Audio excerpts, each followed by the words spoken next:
What up, YouTube? Good morning. Videos are coming thick and fast, aren't they? This will be, I believe, number 5 after that little montage of GR3X images I put up the other day. But I just thought I'd give you a quick video here to show you what I like in cameras. Now, this little low pro task here, probably one of the smallest camera bags you can get that's not shaped like a DSLR. This actually contains my 3 favorite cameras, and that gives you an idea of what I'm about when it comes to cameras. Now, I've had the Sony a7 II with a variety of lenses. I've had the Sony a7 III.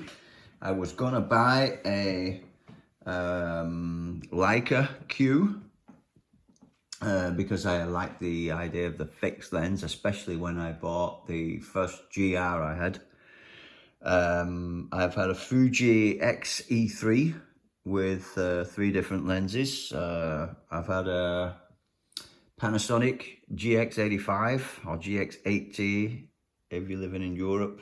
I think it's called the GX85 in the States. And way back I had an early model of the Sony RX1r. And so you could say I have had gear acquisition syndrome for a time, but now I've kind of settled on what I want. It's got to be compact, and that of course is what I love about the Ricoh. So I'll just show you what's in this bag right now, and then talk about where the next video is going. So here we have my original GR3. I've had this one for about 8 months, and it's the second GR3 that I bought. I bought a used GR3 about a year and a half ago, and at first I couldn't get used to the 28mm lens. It started to grow on me a little bit, but then I thought, well, maybe if I had a camera that was slightly bigger, I could get a small lens on that as well, and then get another couple of lenses so I can mix it up a bit. I was shooting with the a7 II at the time as well, and I thought that definitely is too bulky for me. It was starting to annoy me, although I did like the full frame sensor. And I love being able to change out lenses. I bought a ton of lenses, vintage lenses, manual lenses, when I got the Panasonic. And I was the only reason I bought the Panasonic was for to be able to go out shooting with vintage lenses with adapters on. So second GR3 came and replaced that Fuji. I tried shooting with a Fuji EX3 and 3 native lenses and 1 adapter for Pentax, and I just, for some reason, I just could not get along with Fuji cameras. I thought the app for the phone was terrible compared to the Ricoh's. The menu systems are a bit of a mess. I know people say the Sony menus are a mess, but I really didn't get along with the Fuji gear. So, and sometimes it would do weird things like disable certain features of the camera and not give you an explanation, you know, which setting have you changed that's disabled those features. So it was a bit of a pain, and I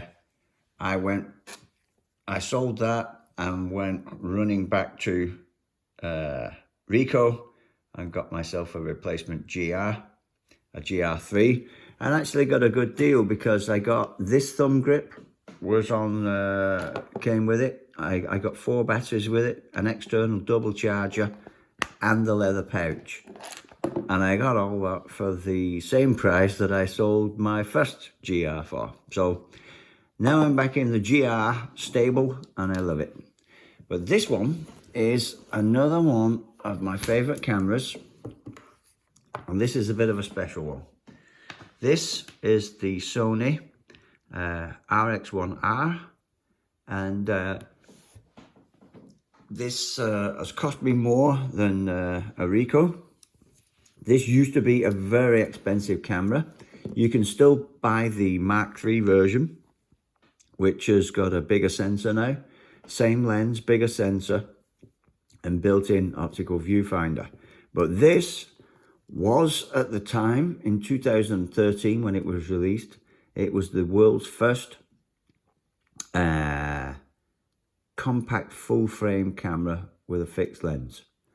And when I say compact, it is very compact. Just look at this. That's how that compares to the size of a Ricoh. Now, the lens does add extra bulk. This is a lens hood that you can take off. The big selling point of this camera is the full frame sensor and this fantastic lens. It's a 35mm f2 Zeiss sonar, and it pairs with that sensor just beautifully. This is the second iteration of this camera. There was an RX1 that came out, I think, in 2012, and that too had the full frame sensor. And about a year later, they came out with this one, and they removed the anti-aliasing filter, and that's about it really. And they called it the RX1R, and this is that camera. And it is fantastic. I'll just get nice and close there. See, I've covered up some of the branding on the front to make it a little bit more stealthy. I can't do much about this orange ring. I would prefer if it was all black like a Ricoh. But yeah, back screen. It's got a built-in flash. I have the optical viewfinder. Now, when I say expensive, this camera with all the gear I have, you can see there is a grip. I have two lens hoods. I have the OLED optical viewfinder. All in all, there is gear for about $3,300 US, thereabouts. I didn't pay that much. I have no idea how old this is, but I went out to see it, and I loved it. I thought it was an excellent design, and this kept coming up on my radar, as did these. Whenever you research a Leica Q, if you go down that rabbit hole far enough, when you're researching a new camera, certain other cameras will start to pop up. The Ricoh GR pops up when you start looking at a Leica Q, because it's a 28mm compact fixed lens, and then this pops up, and you think, well, Sony are trying to make a competitor to a Leica Q, but that isn't the case actually, because this thing predates the Leica Q by about 3 years, and then you start to realize where all the design cues come from. I kind of think that the Leica Q is actually inspired by this camera. It's got the fixed lens. It's a 35, not a 28. It has the rotating collar here that will change you from normal shooting to close-up or macro shooting. It has a clicky aperture ring right on the lens. You can focus the lens here, or you can do it from here.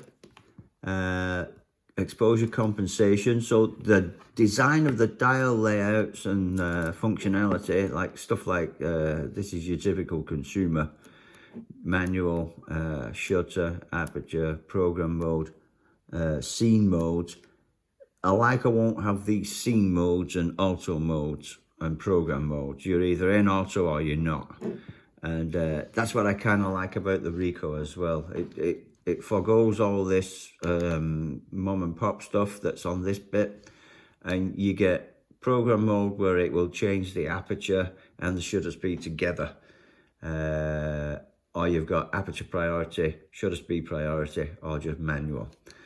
So these are the type of cameras I like. I haven't talked about this one before, but if you would like to see a review of this camera and go into some details with it, show you some shots, take it apart, show you the viewfinder, let me know in the comments. And if you have any other requirements or requests for this channel, I'm not trying to monetize this channel or make it big. I just like sharing my ideas with other compact camera enthusiasts. So let me know in the comments if you'd like to see any more information about the GRs, or any information about this particular camera, the Sony RX1r. And yeah, let's make some more videos. Okay, have a great day. Bye for now. See ya.